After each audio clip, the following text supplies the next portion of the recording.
Iyong kapatid at magulang ay mahalin sapagkat hindi sa lahat ng pagkakataon kayo ay magkakapiling, balang araw kayo ay maghihiwalay rin, tama. Apoy lang yan, wag mong katakutan, lalo na't hindi professional ang nagluluto sa harap ng kalan. Ang BTS ay may army, ang SB19 ay may 18, si Ogie Alcacid ay may Regine. Naniniwala na kung hindi lahat ng maitim ay uling dahil kagaya ng black meat na ito na sobrang sarap kung uulamin, tama. Pinapaaral ka ng iyong magulang, wag pagjojowa ang iyong pagkaabalahan sapagkat pag ikaw ay nakatapos, masasabi mo na lamang na ang aking sarili at ang aking pamilya ay may ahon ko na sa kahirapan, tama. Lagi sanang ilagay sa ating mga isipan na ang bata nagmamahal at sumusunod sa magulang ay pinagpapala ng Diyos na buhay natin at makapangyarihan magpakailanman. Amen. Sa ating uulamin mga sombreros, nanguha na ako ng kulitis at saka 2 puso ng saging. Meron tayong black meat mga sombreros sa halagang 50 pesos. Imagine niyo po, 50 pesos lang po at saka yung ibang ingredients. Tapos nakagawa ko ng ulam na good for 10 people. Ginisa ko muna o pinrito mga sombreros ang ating black meat mga sombreros. Black meat po ito ng bariles na isda mga sombreros. Dito sa probinsya kapag may ideya ka lang mga sombreros at saka hindi ka tawag dito pihikan sa pagkain o sa ulam ay marami ka talagang mauulam mga sombreros tulad nito, no? Ang ating kulitis libre lang po, nasa gilid lang siya ng sapa, nasa ilalim ng mga punong kahoy. Maraming may blessings na dala mga sombreros yung baha, no? Nagpatubo si Lord ng mga kulitis, ng maraming gabi, ng maraming pako, no? Marami pa mga sombreros at saka itong ating ayan, nasunog na mga sombreros. Takpan niyo lang siya mga sombreros ng takip ng kaldero or ng takip ng kung anong meron kayo dyan. Yun lang po ang technique. Oh, technique dyan, charong. Ay, sorry. Medyo hindi ko siya niluto or tinusta masyado mga sombreros yung black meat natin kasi para medyo malasa siya. Sinabi ko sa sarili ko mga sombreros na apoy lang yan, huwag mong katakutan. Ang dapat mong katakutan ay kapag uminit ang ulo ng iyong mama na ilaw ng tahanan. Ganon. Dapat tayo matakot mga sombreros kapag galit ng ating nanay. Ayan. Nagliliyab siya mga sombreros kasi nga parang yung apo, yung black meat ay at saka yung mantika talagang dito nai-ignite or parang namamagnet yung apoy mga sombreros. And yung technique dito mga sombreros parang professional ko, no? Ang tubig nito mga sombreros ay maglalaga tayo ng munggo. Yung munggo mga sombreros binabad ko siya overnight. Pati yung ating black meat mga sombreros binabad ko siya sa toyo at saka sa suka at saka konting asin. Kung gusto niyo lagyan ng iba pang saw kagaya ng sibuyas, ng bawang, pwede rin po mga sombreros. Yung iba kalamansi yung kanilang nilalagay mga sombreros, pwede rin po yun. Anything or paminta, no, anything will do. Depende na po yun sa inyo. Ang kulitis mga sombreros ay may English names na Chinese spinach, wild spinach, pig spinach, or pigweed, or thorny amaranth. Mga nagtatanong, hindi po ito black meat ng baka or anumang karne mga sombreros. Ito po ay bariles or yellowfin tuna. Yung isa sa mga uri nito, pero hindi siya yellowfin eh. Hindi yellow yung kanyang parang palikpik mga sombreros. Itong 2 puso mga sombreros, kailangan maliliit na hiwa yung ating gagamitin or yung ating recipe for today's video. Recipe yan, charong. Ay, sorry. Ganda po ang tama mga sombreros, pero kung gusto niyo gumamit ng tagtaran, ng chopping board mga sombreros po, pwede rin po. No, maraming salamat po pala sa donor ng ating chopping board mga sombreros. Ayan, kumulo na po yung munggo, kaya nilagay ko na po yung ating puso ng saging. Kailangang number 1 rule natin mga sombreros na kumukulo talaga siya. Kasi pag hindi, mangingitim siya. Nilagay ko na yung magic sarap, yung asin at saka yung black meat natin mga sombreros. Kumuha rin pala ako ng takway ng gabi mga sombreros. Kung nakita nyo kanina, 1 piraso lang siya actually. At saka ng tanglad kasi pampabango siya mga sombreros. Sibuyas mga sombreros ay ilalagay natin mamaya. So hindi ko siya ginisa. Hindi parating gisa ang ating gagawin mga sombreros sa munggo. Ayan, kumukulo na siya at saka malapit na actually maluto mga sombreros. Kung kaya nilagay ko na yung isa pang natira natin na black meat na bariles. At saka nilagay ko na rin yung sinunod ko na yung ating takway at saka ang ating tanglad na kasama yung ating sibuyas. Nilagay ko na rin mga sombreros ang ating kulitis or kijapa. Comment kayo mga sombreros kung ano yung tawag dyan. Ayan, luto na mga sombreros at kumuha na kayo ng inyong mga kanin, bahaw at tutong kasi masarap na masarap siya mga kasombreros. Tigman nyo po yung black meat, hindi ko siya ginisa. Ayan, huwag puro gisa mga sombreros para medyo healthy yung ating kinakain. Healthy yan, charong. Ay, sorry. Ayan, signature toast ni na Mama Consuelo.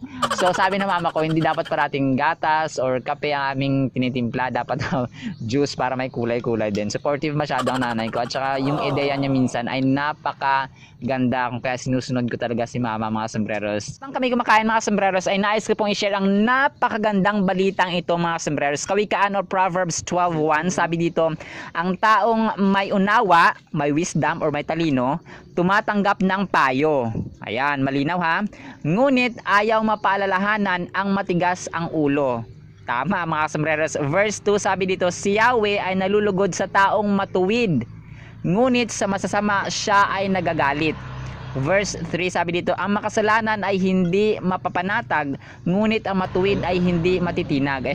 Habang masaya ang ating video mga sombreros, ay enjoy din po natin ang pagkain espiritual na ito mga sombreros, kasi napakaganda po. Sabi pa dito sa verse 4, sabi dito, last na to, ang mabuting babae ay karangalan ng asawa, ngunit cancer sa buto ang masamang asawa. Ouch, parang ang sakit naman mga sombreros. Pero ito, yung Proverbs mga sombreros ay sinulat mostly ni King Solomon, na the wisest king or the wisest man on the planet ever recorded mga sombreros. Kasi nung hinirang siya ni Lord na maging leader, tapos nag-request or nag-pray si Solomon, wala siyang hininging iba, wisdom ang kanyang hiningi mga sombreros. Ang request na yun mga sombreros ay nalugod ang Diyos kay Solomon. Kaya sabi niya, dahil hindi ka humingi ng fame, ng wealth, ng power, ay ibibigay ko rin sa iyo maliban sa wisdom na hiningi mo. Ito mga sombreros, sabi sa verse 1, sabi diyan, ang tunay or ang taong may unawa ay tumatanggap ng payo, ngunit ayaw mapaalalahanan ang matigas ang ulo. Napakahalaga mga sombreros sa ating buhay bilang mga anak, bilang mga kapatid, bilang mga tatay, bilang mga nanay, bilang mga kaibigan, bilang mga individual, mga simpleng tao mga sombreros, na tumatanggap tayo ng advice, tumatanggap tayo ng counsel, kasi doon tayo natututo. Parang kumaga pa nire-redirect yung ating path, yung ating daanan, yung ating ugali, yung ating character na minsan ay hindi pala maganda. Akala natin tama pero mali pala. And that's one edge, one advantage ng mga taong tumatanggap ng wisdom, tumatanggap ng payo, tumatanggap ng advice, tumatanggap ng, alam mo yon, ng kahit na konting reminder mga sombreros. And parang ano siya, para siyang bairan, para siyang hasaan, na kapag yung itak, 'di ba, yung bolo, pag mapurol siya, kailangan ng panghasa, kailangan bairin, parang i-sharpen siya mga sombreros. And that is counsel, yung panghasa ng talino ng tao, ng kaalaman ng tao, ay yung tawag dito, yung sharpener niya ay ito, yung counsel, yung reminder, yung advice mga sombreros.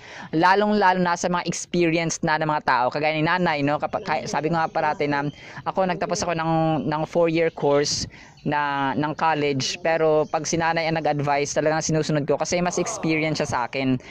Yun yung sasabi ko sa mga kapitbahay namin, sa kilala namin, na pag si nanay ang nagsabi when it comes to life lessons, life skills, life advice, no, life dito, basta anything about life mga sombreros, apart from the Bible, kasi si nanay talaga addict din siya sa Biblia mga sombreros. Share ko lang po, talaga nagbabasa siya kahit na meron kaming devotional times sa gabi, ay talaga nagbabasa siya. And yung counsel niya, yung talino niya, yung kaalaman niya, yung wisdom niya ay nagmumula rin sa Biblia. At ito ang konting kalamang dapat na alam mo. Ang bariles mga sombreros ay isang uri ng tuna. Yung isang uri nila mga sombreros sa tinatawag na yellowfin tuna ay may scientific names na Thunus albacaris, Thunus alalunga. Ang iba naman ay Euthymus affinis at Thunus obesus. Ang yellowfin tuna mga sombreros ay isa sa pinakamalaki sa kanilang uri. Umaabot sila o tumitibang lang naman sila ng over 180 kilograms. Kung kaya laging tandaan, wagi ang may alam. Kung kaya dapat, alam mo. Muli po ito po si Kasombrero Dennis na nagsasabing ang buhay ay mas lalo nagiging masaya, mas lalo nagiging puno ng faith, hope, and love pag si Lord Jesus Christ na ating Panginoon, tagapagligtas at pag-asa. Muli po, maraming salamat po Kasombrero at see you sa next segment. Maraming salamat po sa sumasama sa journey ng learning, ng wisdom, ng knowledge, sa kainan at sa tawa mga sombrero. See you sa next segment and paalam! Paalam! Ayan, parang kasama kong cello. Paalam! Ayan, block kayo dyan. Paalam! Bye-bye!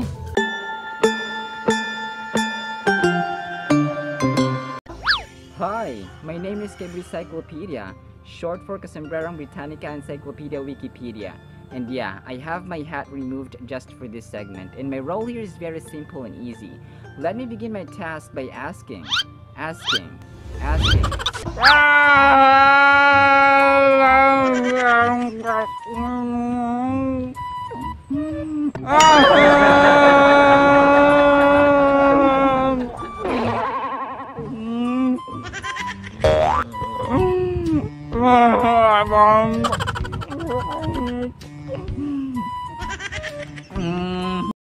really annoying in here. Our vocabulary term is prognosticate. Prognosticate. Nga mo, Toto. Andito nga sa akin ang big book. Huwag ka nang umiyak, please. Ang ingay-ingay. Ang prognosticate, mga sombreros, ay adjective. Ito yung pagbibigay mo ng judgment na kung ano ang mangyayari sa future, lalong-lalo na kapag connected siya sa situation mo ngayon. Diba? Para magbibigay ka ng hinuha or yung prediction, no, sa future ng kung ano ang mangyayari sa susunod or next to happen. Ang mga possible synonyms po natin dito ay prophesy, predict, foretell, etc. At pag ginamit naman ng sentence ay give it up, Mr. Dictionary. Toto is a sports writer. Prognosticated Manuel would win the Super Bowl championships. Prognosticate. Manuel. I'm sure you know. Manuel L. Quezon. Si Manuel L. Quezon, mga sombreros, or MLQ, maliban sa siya ang ating ama ng wikang pambansa, ay siya rin po ang pinakauna or first President of the Philippine Commonwealth established noong taong 1935. Prognosticate, mga sombreros, ay pinrophesy. No? Basahin po natin Isaiah 9:6, for unto us a child born, or a child is born, unto us a son is given. This was Jesus Christ prophesied. And the government will be upon his, or Jesus Christ's, shoulder, and his name will be called Wonderful, Counselor, Mighty God, Everlasting Father, Prince of Peace. Joel 2:28, and it shall come to pass afterward that I will pour out my spirit on all flesh. Your sons and your daughters shall prophesy. Your old men shall dream dreams, and your young young men shall see visions. Exodus 14:19, this was Jesus Christ, actually yung angel dito. And the angel of God, Jesus Christ, who went before the camp of Israel, moved and went behind them, and the pillar of cloud from them, or before them, stood behind them. Exodus 20, or 23:20-22. Behold, I, God, send an angel before you to keep you in the way and to bring you into the place which I have prepared. So, ang angel po dito, mga sombreros, naka-capital po siya kasi this was Jesus Christ. Beware of him and obey his voice, no? Beware of him, kay Jesus Christ daw, na mag-ingat daw sa kay Jesus Christ. And obey, no? Sundin siya. Do not provoke him, for he will not pardon your transgressions. For my name is in him, but if you indeed obey his voice and do all that I speak, then I will be an enemy to your enemies and an adversary to your adversaries. For my angel will go before you and bring you into the Amorites and the Hittites and the Perizzites and the Canaanites and the Hivites and the Jebusites, and I will cut them off. So, dito natin makikita, mga sombreros, na Jesus Christ ay na-prophesy na siya dati pa, no? And the word prophesy or prophecy in the Bible ay gamit na gamit po siya, no? Kasi Jesus Christ or God, since parang pina-foretell niya, parang gusto niyang warningan niya yung mga tao, gusto niyang parang padalan siya ng paunang balita or paunang pasabi, paunang news, paunang kumbaga parang warning siya, mga sombreros. Napakahalaga po na nakikinig tayo sa warning or sa prophesy kasi, or sa prophecy, no? Prophesy is the verb, prophecy is the noun. So ganun po siya. Mahalaga po kasi parang dun tayo para ma-change yung ating mind na mali pala to, so I have to change. So ganun po siya. So let's read, love, and obey what's in the Holy Bible. Sitaw, may scientific name na Vigna unguiculata sesquipedalis, may English terms na string beans at long beans, mga sombreros. Alam niyo ba na sa usapang botany, sila po ay prutas at hindi gulay, dahil pansinin po natin ang mga prutas kagaya ng strawberry, blackberry, cherry ay doon mismo sa bulaklak nila nabubuo ang kanilang bunga at eventually ay nagiging buto para itanim muli para mag-reproduce. Pero yun nga, no, mapagulay, mapaprutas ay nagpapasalamat tayo sa Panginoon dahil meron tayong sitaw na masarap pag inaadobo. Muli po, maraming salamat, mga sombreros. Ito po si Kasombrerong Dennis. Ito po ang inyong hamak na lingkod, Kasombrerong Dennis, at sa paghatid ng kaalaman at tawa ay kasama ko sina Cambridge Cyclopedia o Kasombrerong Britannica Encyclopedia Wikipedia, si Mr. Dictionary, si K. Graham Peach or Kasombrerong Grammar in Speech, at sa tawa, syempre, si Toto, ang pinakakwela sa lahat na nagsasabing, sabayan nyo kami, ang buhay ay masarap na nagsisiyang lahat na faith of love, pag-Lord sa pag-asa. Muli po, maraming salamat po, mga sombreros, sa mga sumasama sa learning, sa wisdom, sa knowledge. Maraming salamat po at see you sa next segment. Bye-bye!